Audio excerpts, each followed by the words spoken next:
Buenas noches, bienvenidos a Especiales Pirri. Durante los últimos días, la Unidad Nacional de Protección denunció planes para asesinar a los periodistas Ariel Ávila, Gonzalo Guillén y León Valencia.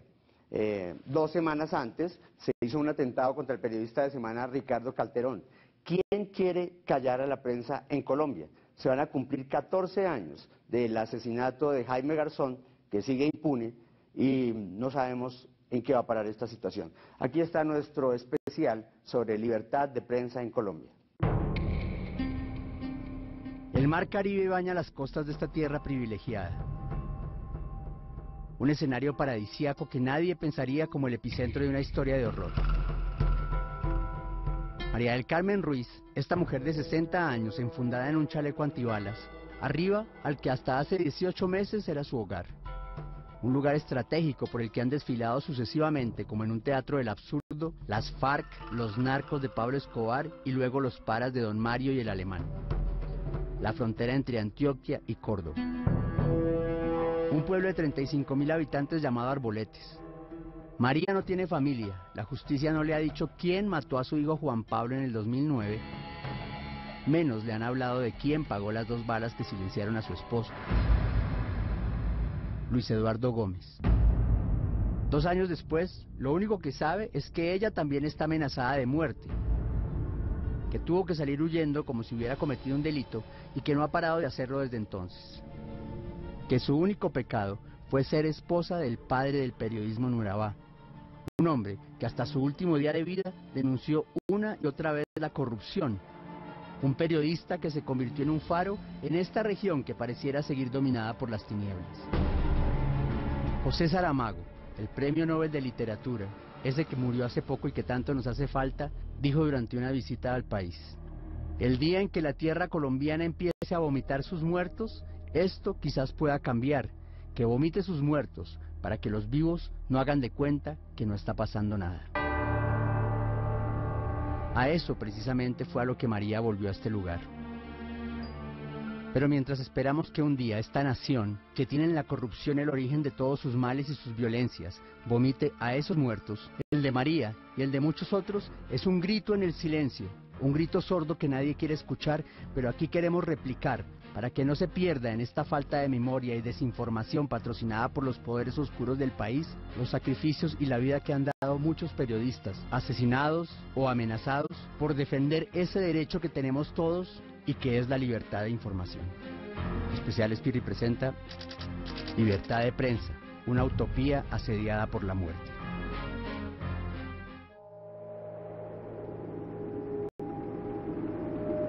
Hace 2 semanas, el atentado contra Ricardo Calderón, jefe de investigaciones de la revista Semana, revivió los años más siniestros para el periodismo colombiano.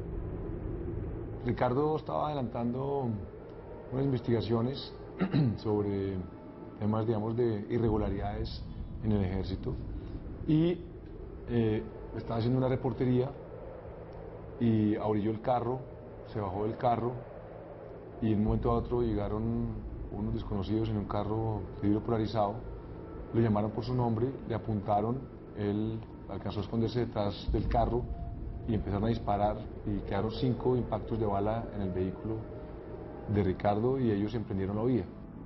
Milagrosamente Ricardo salió ileso, pero estuvo muy cerca de ocupar un lugar en la lista vergonzosa de 140 periodistas cuyas vidas han sido cegadas desde 1977 a causa del oficio.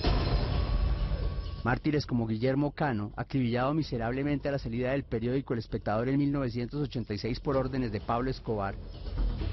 Jaime Garzón, ultimado la mañana del 13 de agosto de 1999 y de quien todavía no se ha llegado al autor material de los hechos. Y decenas de hombres y mujeres anónimos que por sus denuncias fueron sentenciados a muerte. Voces que siguen gritando desde sus tumbas. Tratar de silenciar o acallar los medios de comunicación es un acto doblemente terrorista, porque es al miedo infundirle el silencio. Él es Orlando Sierra Hernández, subdirector del periódico La Patria de Manizales. Tan solo momentos después de dar estas últimas declaraciones, a la 1:49 de la tarde del miércoles 30 de enero del 2002, enfrente de su hija Beatriz y en la puerta del periódico en el que trabajaba, fue vilmente avaliado por un sicario a sueldo. Ya estamos soportando una guerra, una batalla de armas y de atronar, como para que además tengamos que soportar una batalla de silencios. Era una tarde soleada en Manizales. Empezamos a caminar, a jugar. Orlando Sierra, filósofo de profesión, un hombre hecho a pulso que a punta de esfuerzo y valentía había llegado a ser el columnista más importante de Caldas, no sabía que le iban a cobrar con su vida el sacrificio de defender la verdad. Una voz crítica, pero una voz autorizada, un periodismo de profundidad. Y eso lo fue consolidando como un columnista de opinión muy importante en Caldas y en Colombia, un referente. Cuando uno quería saber la verdad de las cosas en Caldas, había que buscar a Orlando Sierra. El sicario, que lo esperó durante 2 horas frente a las instalaciones del periódico La Patria, quedó registrado en las cámaras de seguridad del sector. Yo abrazándolo, hay veces corría yo un poquito para que él me alcanzara porque estábamos muy llenos y veníamos así jugando. Ya empezamos a llegar, a descender, nos faltaba una cuadra para llegar al trabajo de él. Sin mediar palabra, se acercó a él y en la mismísima cara de Beatriz le disparó 2 veces con balas de calibre 7.65. Y yo quedé bloqueada y por unos segundos el señor le metió 2 tiros en la cabeza y mi papá cayó como mirándome.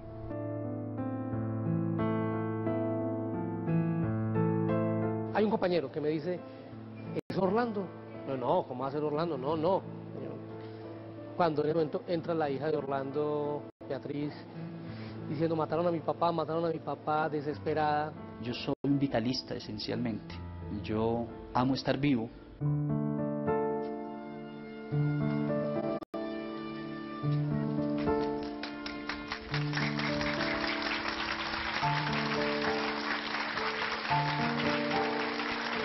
Orlando Sierra Hernández murió 2 días después. Todo pasado trágico que se sobrevive, enriquece y además se vuelve un escenario tragicómico. Su voz fue silenciada para siempre. Yo soy un vitalista esencialmente. Yo amo estar vivo. Por eso he dicho que si por alguna razón él murió, fue por sus columnas, y eso no podemos salirnos de ahí. Ese debe ser el marco explicativo de su muerte. Cuando escribía, su pluma era una daga, se convirtió en un momento determinado en la conciencia moral de toda una región, ¿no? Él era el que ponía en la palestra a un gran sector de los grupos políticos de Caldas. Mientras en el país se desbarató el Frente Nacional, los partidos de alguna manera fueron por su lado el Partido Liberal, el Partido Conservador. En Caldas, 2 personajes se montaron una historia que perduró y que de alguna manera perdura hasta hoy. De un lado de esta coalición estaba el ilustre senador liberal ya fallecido Víctor Renán Barco. Del otro el senador conservador Omar Yepes Alzate. El 27 de octubre de 1996, Orlando escribió en su columna Punto de Encuentro: la coalición barco-yepista no es ni mucho menos una unión de convergencia en propósitos de beneficio general. Es básicamente una suma de intereses para una división de burocracia. Y es una suma perversa. Sobre el senador Yepes, quien se abstuvo de dar declaraciones para este programa, escribió: Omar, un hombre de gran sensibilidad que sabe prestar auxilio a muchos con énfasis en los suyos, claro está. Ser tenido por favorecedor de su parentela a causa de los dineros oficiales poco le mortifica. Para él es un bajo costo por tenderle una manito a quienes comparten alguna hojita de su árbol genealógico. Su filosofía es la de el poder es para poder. El 6 de agosto de 2000 le dedicó al senador Renán Barco estas líneas: no se puede juzgar bien a quien traiciona una causa, y usted lo hizo porque puso a Caldas en manos de rapaces. Se ufana de eso.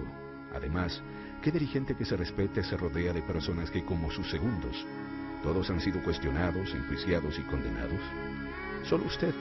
Por supuesto tiene derecho a hacer de su autoestima un trapo, pero no a restregárselo en la cara de sus coterráneos. Por Barco, que era un patricio, entre comillas, todo el mundo decía que era un patricio liberal, que era un prócer y un prohombre en Bogotá y un Manzanillo de 7 suelas en Caldas. Y yo digo que era mucho más que Manzanillo.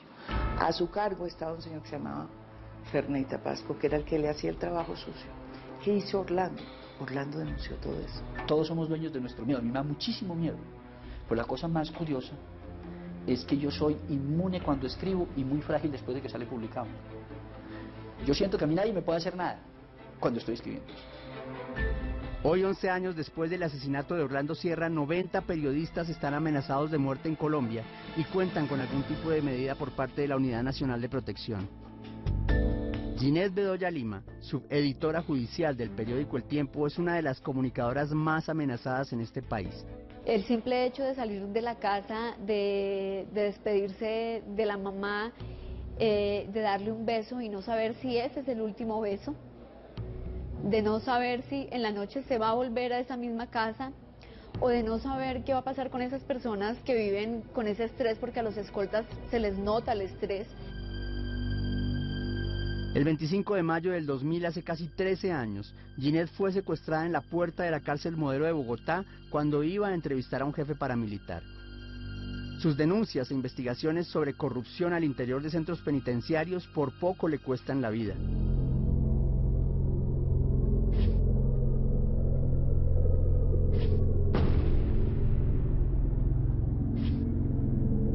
Yo estoy esperando el ingreso. Se acercan un hombre y una mujer. El hombre me apunta con un arma. Me llevan a una casa cercana a la cárcel Modelo. Y ahí empieza todo un recorrido. Soy amordazada, me suben a un carro. Me sacan de la ciudad. Y después de un recorrido largo llegamos a una finca y allí soy golpeada, soy torturada, soy abusada sexualmente por 3 de mis secuestradores y después empieza otro recorrido que yo creía iba a terminar pues con mi muerte, pero ellos de un momento a otro me dejan abandonada en una carretera. Desde el día siguiente a este episodio, que le partió la vida en dos, Ginette ha tenido que ejercer su profesión con un fuerte esquema de seguridad. He recibido cantidad de amenazas, de todas las formas, desde que me han enviado la rutina de mis familiares y me han dicho cosas puntuales de ellos, hasta la llamada donde dice ahora sí se va a morir. Y en el último año he recibido 5 amenazas puntuales.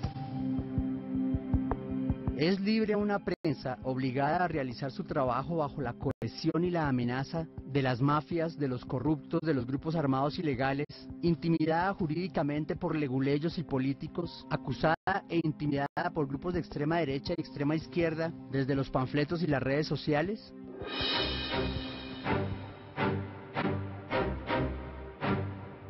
Acompañamos a Ginette Bedoya a la Comuna 8 de Medellín, al barrio La Sierra.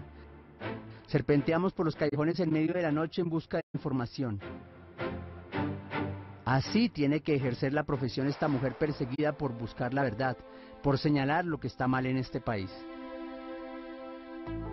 Ginette no solo fue víctima de los criminales que la atacaron, también es víctima de la inoperancia de la justicia, pues luego de casi 13 años nadie sabe quién ordenó su secuestro, tortura y violación. Existen prácticamente 11 años en los que un caso asignado a cuerpos élites de la Fiscalía no avanza. Se registran incluso periodos que superan los 16 meses sin que una mano toque ese expediente. Ginette, en compañía de la Fundación para la Libertad de Prensa, demandó al Estado colombiano ante la Comisión Interamericana de Derechos Humanos en mayo del 2011. Semanas después, el fiscal del caso fue cambiado y finalmente en octubre de 2011 se presentó el primer avance en la investigación. Se vinculó a los paramilitares Alejandro Cárdenas Orozco, alias J, quien se sometió a sentencia anticipada y no aceptó el cargo de violación. Emiro Pereira, alias Huevo de Pizca, y Mario Jaimes Mejía, alias El Panadero. Desde el año 2000, cuando este hecho contra Ginette sucedió, el Estado ha invertido en su esquema de seguridad. Lo que le hemos dicho al presidente de la República, a la unidad de protección, a la policía, es que ese dinero hubiera quedado mucho mejor invertido en investigadores judiciales que solucionaran su caso y que frenaran de una vez este ataque contra la libertad de prensa. Ginette decidió quedarse en Colombia y ejercer su profesión a pesar de las amenazas. Hablar con la gente, acompañar y ser la voz de las mujeres víctimas de violencia sexual, luchar contra la impunidad es una especie de terapia que les revitaliza el alma y la impulsa a seguir adelante. Son casi las 12 de la noche y su jornada está próxima a terminar en la ciudad de Medellín. En los últimos meses, la Fiscalía declaró el crimen del que fue víctima como un crimen de lesa humanidad. Calificarse delito de lesa humanidad pues tiene una connotación importante en materia de prescripción, obviamente que al momento de la dosificación de la pena correspondiente contra los eventuales responsables, pues tendrá que imponerse unas penas supremamente drásticas de acuerdo a la legislación colombiana. No obstante, tras casi 13 años, los autores intelectuales siguen libres. Yo creo que nunca se conocen los autores intelectuales precisamente por eso, porque detrás de todo eso sistemático que hubo contra la prensa y que todavía lo hay personas de gran poder que lo que pretendían era callarnos y que son realmente los responsables de todo lo que ocurrió. Porque una cosa es el que aprieta el gatillo, pero los que realmente orquestaban, los que ordenaban, los que ponían la plata, siguen asistiendo a los cócteles. Muchos de ellos siguen vistiendo los uniformes de la fuerza pública. Muy bien, vamos a un corte de comerciales y ya regresamos. Ya estamos de regreso y aquí continúa esta historia sobre la libertad de prensa en Colombia. Luego de disparar a sangre fría contra Orlando Sierra, subdirector del periódico La Patria, la tarde del 30 de enero del 2002, el sicario corrió por varias calles del centro de Manizales hasta el sector de La Galería. La policía, en una rápida y notable reacción, logró capturarlo minutos después en el baño de una taberna del sector. Había escondido el revólver calibre 38 en el tanque del sanitario. Su nombre era Luis Fernando Soto Zapata.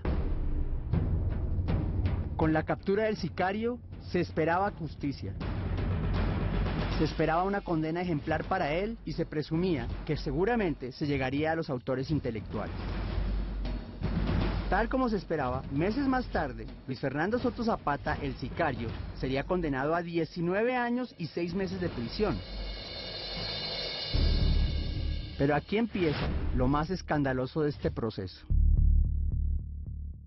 El asesino pagó tan solo 5 años y 8 meses de cárcel.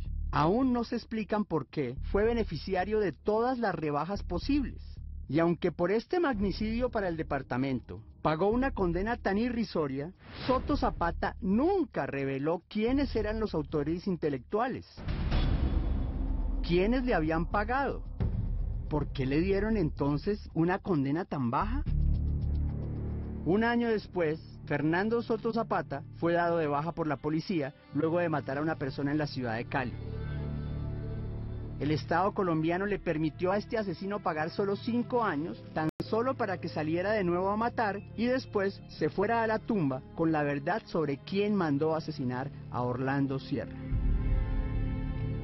A la captura de este sicario se sumaron las de alias Pereque y Francisco Antonio Quintero Tavares alias Tilín, temido jefe de sicarios de la Galería de Manizales. Cada uno fue condenado a 28 años de prisión como coautores del asesinato de Sierra Hernández. Estos dos siguen presos. Uno de ellos se atrevería a señalar al autor intelectual, pero dentro del mismo proceso se echaría para atrás.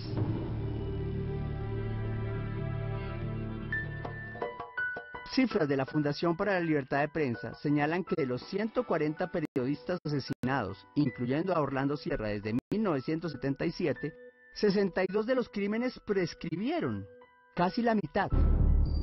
En otras palabras, quedaron en absoluta impunidad. Solo 19 personas han sido condenadas por estos hechos. 19 condenas en 140 casos. Esto arroja un aterrador porcentaje de solo el 13% de efectividad en la administración de justicia. Como quien dice, sálvese quien pueda. Yo creo que forma parte de que la justicia en Colombia no funciona ni para los asesinatos, ni para los robos, ni para el raponeo siquiera. No funciona, y no funciona por muchas razones, desde la inoperancia de los jueces y de los funcionarios del aparato judicial, hasta la decisión desde los poderes políticos de que no funcione. Para evitar esa impunidad rampante que ha hecho que crímenes como el de Jaime Garzón sigan en la impunidad y que prácticamente nadie haya pagado por la autoridad intelectual del crimen de don Guillermo Cano, ante el crimen de Orlando Sierra, los medios impresos más importantes del país enviaron a sus mejores reporteros a Manizales para investigar el asesinato del columnista de La Patria. En ese sentido, la investigación que hicimos los diferentes medios, nos dimos cuenta rápidamente que era un crimen que venía de la clase política. Claramente, una de las personas que más señaló era el señor Ferney Tapasco. Esta es Supía Caldas, el lugar de origen de este hombre, Ferney Tapasco González. Mano derecha del senador Víctor Renán Barco en el departamento, aquí inició su carrera política como concejal del municipio.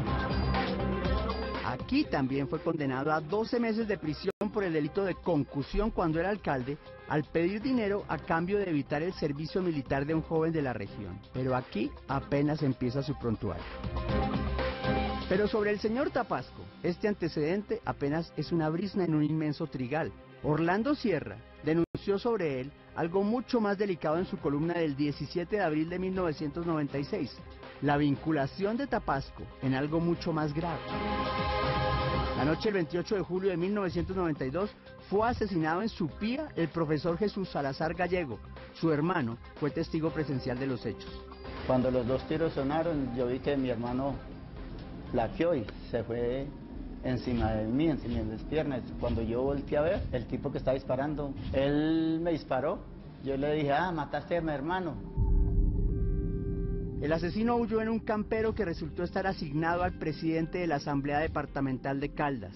Estaba asignado a él, al diputado Ferney Tapasco, quien, por boca de todo el pueblo, se supo que fue el que dio la orden desde el Grill Bavaria, que estaba él, y a las 5:30 de la tarde, cuando entró el señor Héctor Fabio Rosero, conversó con él, y fuentes que me dijeron a mí, dijeron que él le había preguntado y que le había dicho, sí, hágale, mátenlo.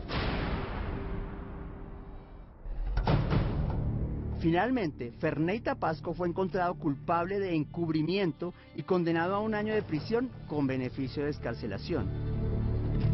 Luis Felipe Gómez era director del periódico La Patria en el momento en que estas denuncias fueron publicadas. Aquí hay dos como niveles de la situación. Uno era el nivel de denuncia cotidiana de la corrupción, que eso lo hacía Orlando a través de su columna. Y la otra ya fue puntualmente a través del sistema judicial. Demandamos la elección de Ferney Tapasco como diputado y gracias a Dios logramos obtener la victoria en la primera instancia en el Tribunal de Manizales y luego el Consejo de Estado cambiando su doctrina, logramos obtener la caída de la investidura de este político gracias a la aplicación clara y perentoria de la Constitución del 91. En su columna de octubre 11 del 98, titulada Un mito que cae, Orlando Sierra escribió: Fueron más de 20 años como diputado y más de la mitad manejando a su antojo la Asamblea de Caldas. Todo un mito. Sin embargo, a veces la justicia deja de cojear y da pasos certeros. No cabe duda de que este es uno de esos casos. Llegó pronta y cumplida. El hombre que durante 2 décadas fue el más poderoso y temido de ese recinto. Se va como en la fábula La zorra y las uvas, con el rabo entre las piernas. Ese es el gran mal que tiene este país, la imposibilidad de utilizar la única arma decente de confrontación que existe, que es la palabra. A pesar de que la investigación de los principales medios impresos del país señalaba a Tapasco como uno de los posibles instigadores de la muerte de Orlando Sierra, la Fiscalía tardó 9 años en vincularlo formalmente al proceso. 9 años. En el 2011 se dictó medida de aseguramiento por fin contra él al ser acusado como posible determinador del homicidio. Flavio Restrepo, médico y columnista del periódico La Patria, quien estuvo exiliado varios años en Canadá luego de la muerte de Sierra por amenazas de muerte, sería uno de los principales testigos en el juicio. 3 o 4 días antes, Orlando lo noto muy nervioso, muy preocupado, y conversábamos porque éramos muy amigos, y en la conversación me dice que tenga cuidado con lo que escribo, que él siente y tiene miedo de que lo van a matar y que cree que lo va a matar Ferneyta Pasco.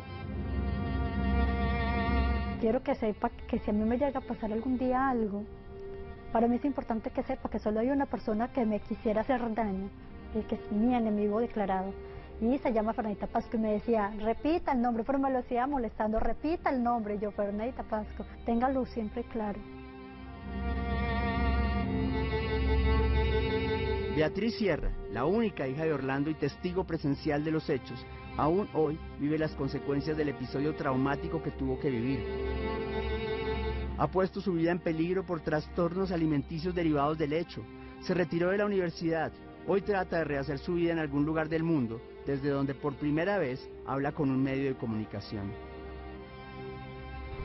11 años de dolor, 11 años de incertidumbre, guardando la esperanza que se aclaren los hechos del crimen de mi padre, porque sigue siendo todavía un capítulo abierto y muy doloroso, tanto para mí como para mi mamá, para la familia, para los amigos, para todas las personas que lo querían, que lo admiraban, y todos queremos ver cerrar este capítulo.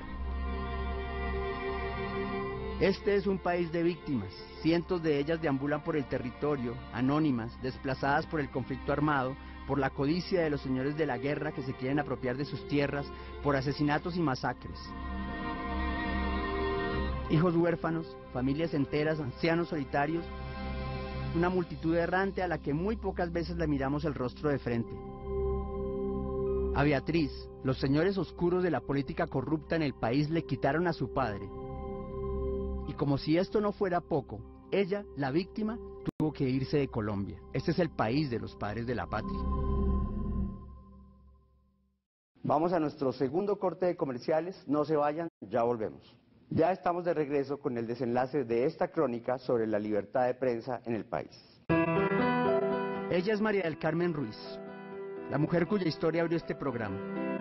No conoce a Beatriz Sierra, pero comparte con ella la tragedia de haber perdido a un ser querido por el simple hecho de decir la verdad.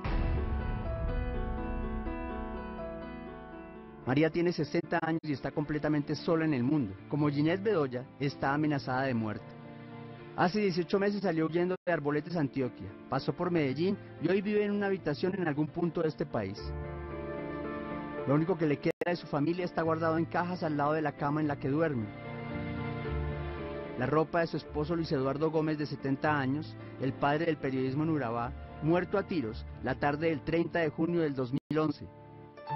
Los libros y cuadros pintados por su hijo Juan Pablo, quien murió en sus brazos, luego de ser repugnantemente asesinado por paramilitares que lo querían reclutar. De ese tamaño es su tragedia. Sí, me ha tocado estar un día en una parte, otro día después de que mataron a mi esposo, me tocó la vida muy horrible. Fueron 2 meses de calvario en Arboletes, y tener que salir escoltada, salir como una delincuente, eso no me parece justo. Vivimos 43 años en Urabá y tener que salir así, ¿no? Una cosa que mi esposo hizo tantas cosas por Urabá, se hicieron tantas cosas que no era justo para que él muriera así. Pero María no se deja doblegar. Con una fuerza de espíritu sobrenatural y resguardada por el chaleco antibalas y el celular que le entregaron como medida de protección para hacer frente a sus amenazas, sale a las calles a tocar las puertas que sean necesarias para llevar sus muertos a un lugar donde finalmente puedan descansar en paz. Un lugar donde pueda ir sin temor de ser asesinada. Romper para siempre los lazos con Urabá y quizás en ese momento comenzar una nueva vida.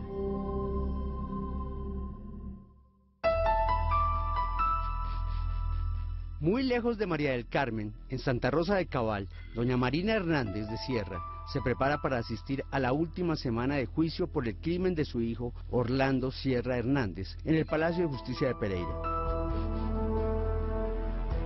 Doña Marina no conoce a los sindicados Henry Calle, alias Botija, lugarteniente de Ferney Tapasco, acusado por la Fiscalía de coautoría del homicidio agravado y concierto para delinquir,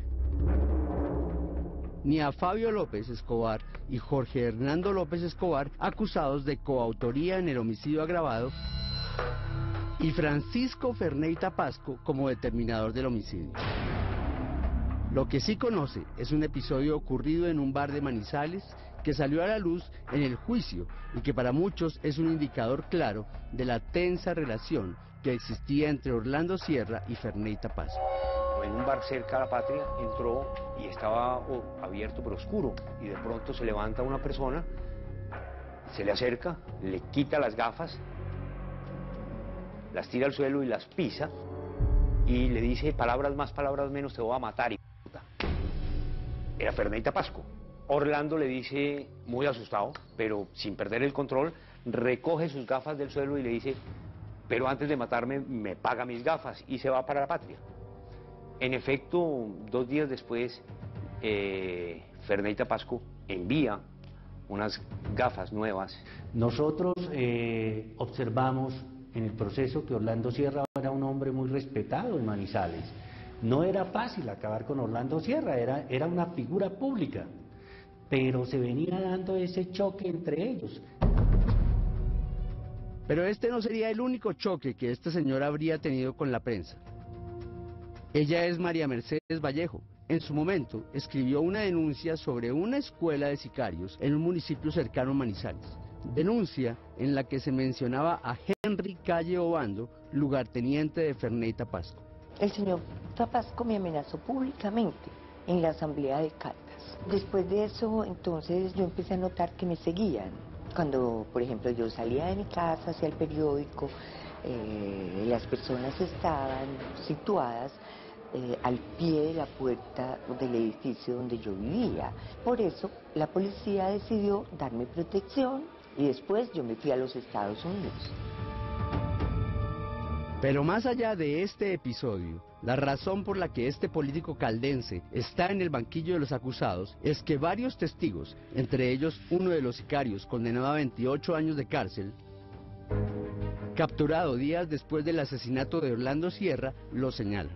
Alias Tilín, o sea, el señor Tavares Hernández, en el año 2008 rinde una declaración, y en su declaración hace una manifestación de autoría en cabeza de unas personas que buscaban para ese momento contratar sicarios, contratar personas para la comisión del hecho, ¿sí?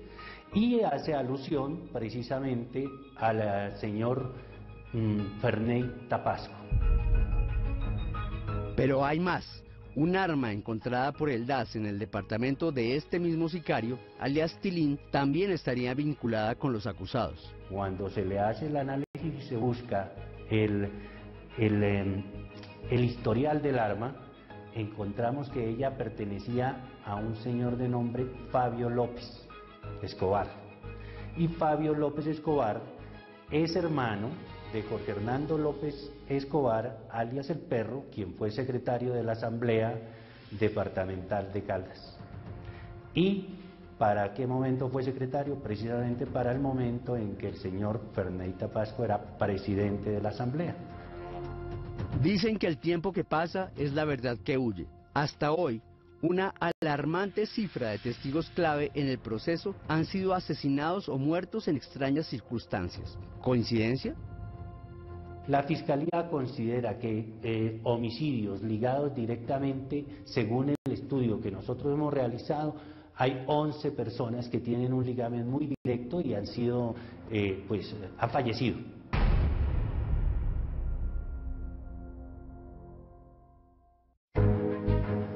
Ferney Tapasco fue expulsado del Partido Liberal y condenado a 5 años de cárcel por parapolítica, junto a su hijo Dixon Tapasco en 2011. Hoy se encuentra preso en la cárcel La Picota solicitando libertad condicional. Se negó a hablar en este programa pese a reiterados intentos por entrevistarlo. Este es su abogado. Si el autor material jamás confesó, jamás delató, jamás dijo que había autores intelectuales, a partir y muere y se lleva su secreto a la tumba, cualquier hipótesis, cualquier planteamiento sobre un autor intelectual parte de meras conjeturas. Por eso esto no va para ninguna parte. ¿Culpable o inocente? ¿Se sabrá alguna vez quién ordenó la muerte de Orlando Sierra?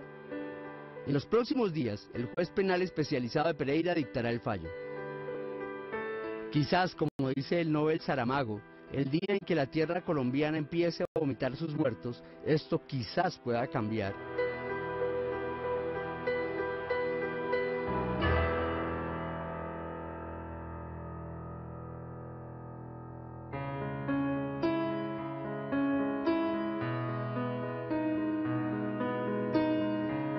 Luego de una lucha de meses, años, con ayuda de la Unidad para Atención y Reparación de Víctimas, la Fundación para la Libertad de Prensa y la OEA, y custodiada por un dispositivo de seguridad de la Unidad Nacional de Protección, el día más esperado por esta mujer, enfundada en un chaleco antibalas, finalmente llegó.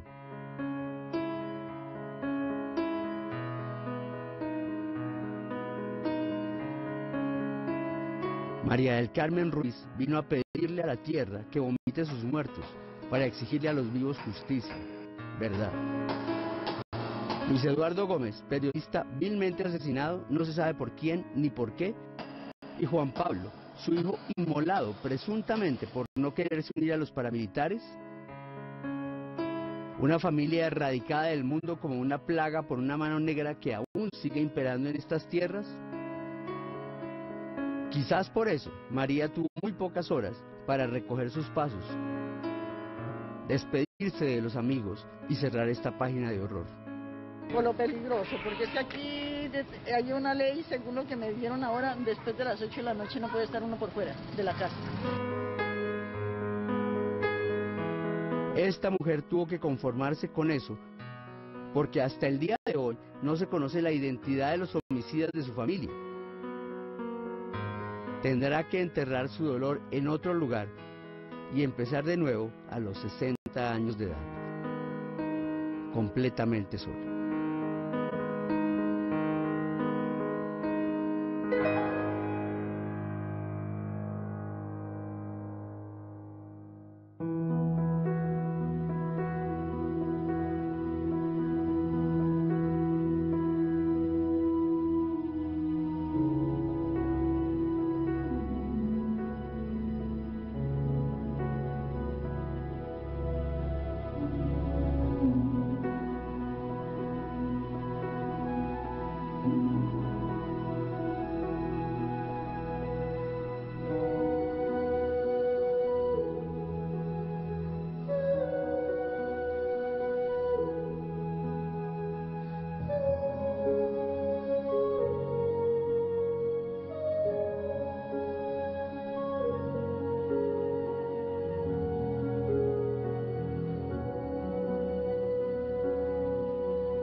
Dentro de los casos de denuncias de amenazas, asesinatos o acoso a periodistas, el porcentaje de efectividad de la justicia es de menos del 40%.